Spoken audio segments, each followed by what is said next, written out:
మిత్రమా, పైకి కనిపించేదంతా కూడా మంచి కాదు. నీకు కనిపించిన ప్రపంచం కూడా ఉంది. నువ్వు నమ్మినంత వరకు అందరూ నటిస్తూనే ఉంటారు మిత్రమా. ఒక్కసారి ఎదురు తిరిగి నిజాలు మాట్లాడి చూడు, అసలు రంగు బయటపడతారు. నీతో అవసరం ఉన్నంత వరకు నీకు అనుకూలంగా మాట్లాడతారు. అవసరమైపోయాక చులకనగా చూస్తారు. పాముకి కూరల్లో విషముంటే కొందరు మనుషులకు మాత్రం ఒళ్ళంతా కూడా విషమే మిత్రమా. జాగ్రత్త. ఒక అమ్మాయిని పెళ్ళయ్యాక తల్లిదండ్రులు కావాలా, భర్త కావాలంటే భర్తే కావాలంటారు. పిల్లలు కావాలా, భర్త కావాలంటే భర్తే కావాలంటుంది.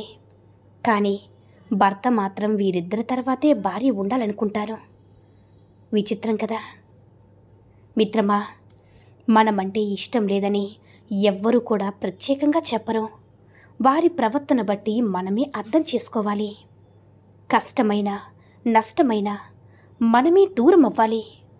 విలువలేని చోట బాధపడుతూ ఉండడం కంటే కష్టమైనా సరే వదిలేసి ఉండడం మంచిది మిత్రమా. నీకోసం ఎదురు చూసే మనిషిని ఒక గంట, ఒక పూట, ఒక రోజు నిర్లక్ష్యం చెయ్యు తప్పులేదు. అదే పనిగా రోజూ నిర్లక్ష్యం చేస్తూ ఉన్నావంటే ఏదో ఒకరోజు నువ్వు పిలిచిన పలకనంత దూరం వెళ్ళిపోతారు మిత్రమా. జర జాగ్రత్త. ఒక్క విషయాన్ని గుర్తుంచుకో మిత్రమా, ఎక్కువగా ఎవ్వరిని నమ్మకు, మోసపోతావు. ఎవ్వరి కోసమూ ఆలోచించకు, వాళ్ళకే అలసైపోతావు. ఎక్కువ విలువనివ్వకు, గౌరవాన్ని కోల్పోతావు. ఎవ్వరిని ప్రశ్నించకు, శత్రువవుతావు. ముందుగా నా వాళ్ళు అని ఆలోచించడం తగ్గించు మిత్రమా. ఎవ్వరి నుంచి కూడా ఆశించకు. నీ జీవితం అప్పుడు చాలా చాలా బాగుంటుంది మిత్రమా. బంధం గొప్పదా లేక బాధ్యత గొప్పదని ఆలోచిస్తే బంధం కంటే బాధ్యతే గొప్పది. ఎందుకంటే బంధం మనకు సంబంధించింది మాత్రమే మిత్రమా. బాధ్యత కొన్ని జీవితాలకు సంబంధించింది. మన సంతోషం కంటే మన అనుకున్న వాళ్ళ సంతోషమే మన బాధ్యత కదా, కాదంటారా? కత్తిని ఎంత ప్రేమగా పట్టుకున్నా దానికి నరకడమే తెలుసు. కొన్ని బంధాలను మనం ఎంత ప్రేమగా చూసినా వారికి ఇబ్బందులు పెట్టడమే తెలుసు మిత్రమా. ఒక్క విషయాన్ని గుర్తుంచుకో, మనం ఏదైనా సరే మౌనంగా భరించినంతకాలం మనం మంచి వాళ్ళమే.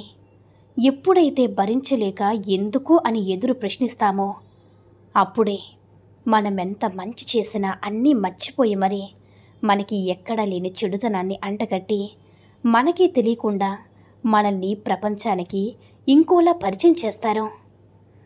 ఒంటరిని నేను అని ఓర్పు పట్టిన హృదయం విసిగిపోయింది. నావే అన్న భ్రమలో నా అనుకున్న బంధాలు వెంట పరుగులు పెట్టి అలసిపోయింది.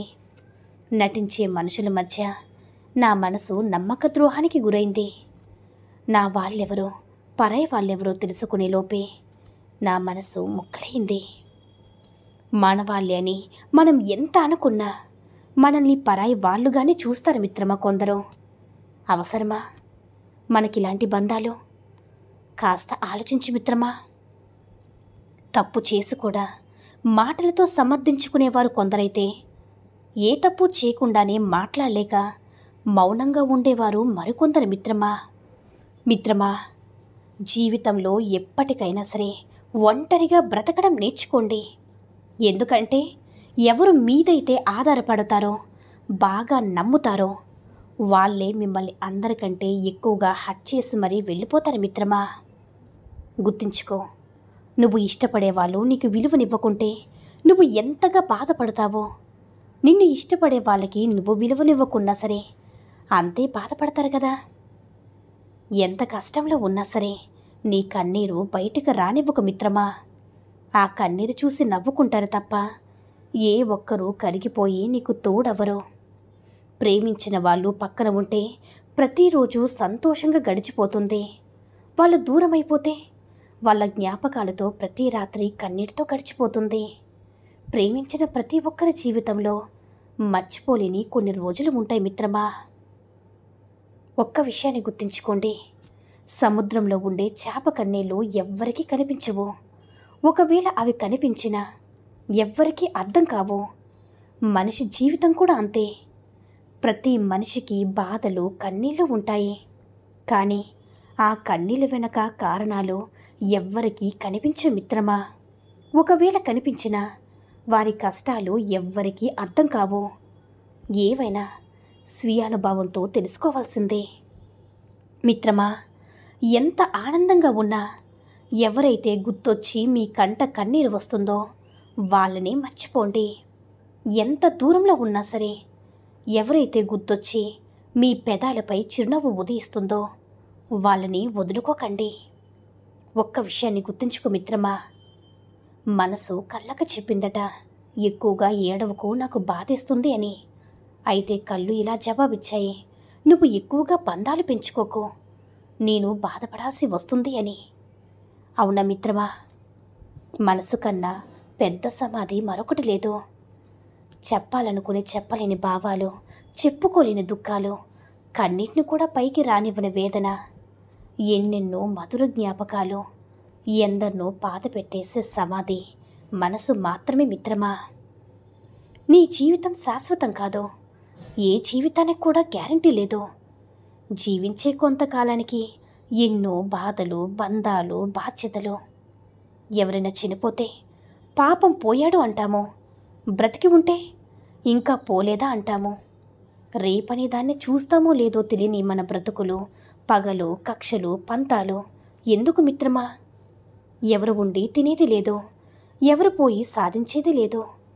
ఉన్నంతకాలం అందరితో కలిసి సంతోషంగా ఉండు మిత్రమా. చితికి చింతకి తేడా సున్నా. ఎందుకంటే చితి అనేది నిర్జీవులను కాల్చివేస్తే, చింత మాత్రం సజీవుల్ని దహించి వేస్తుంది మిత్రమా. అర్థమైందనుకుంటా. కాలంతో కరిగిపోయే ఆస్తుల కోసం రక్త సంబంధికులను వదలకు మిత్రమా. అశాశ్వతమైన ఆడంబరాల కోసం జన్మనిచ్చిన తల్లిదండ్రులు వదులుకోకు. అలా చేస్తే అన్నీ ఉన్నా కూడా అనాథవే కదా. ఎన్ని వంకలు తిప్పినా, ఎన్ని రంగులు పులిమినా, ఎంత లోతుగా పాతపెట్టినా నిజం తన అసలు రూపంతో మళ్ళీ మళ్ళీ బయటపడుతూనే ఉంటుంది మిత్రమా. గుర్తుపెట్టుకో, సంపాదన వేటలో పడి జీవితాన్ని ఆనందంగా గడపడం మర్చిపోతున్నావు. వయసు మళ్ళాక కొన్ని కోట్లు పోసినా జరిగిన కాలాన్ని కొనలేం కదా, తరిగిన వయసుని తిరిగి పొందలేవు కదా. అందుకే ప్రతి క్షణం ఆస్వాదిస్తూ సంతోషంగా గడపడానికి ప్రయత్నించు మిత్రమా. మిత్రమా, భర్త కష్టం చూసి బాధపడే ప్రతి ఆడది పతివ్రతే అవుతుంది. కానీ పడక కోసం పాకులాడే ఏ ఆడదైనా బజారుది అవుతుంది. అర్థమైందనుకుంటా. ఈ సూక్తుల్లో ఏ సూక్తి నచ్చిందో కామెంట్ చేయండి. ఈ వీడియో నచ్చినట్లయితే మరిన్ని వీడియోస్ కోసం మన ఛానల్ని సబ్స్క్రైబ్ చేసుకుని మాకు కొంచెం సపోర్ట్ చేయండి. ధన్యవాదములు.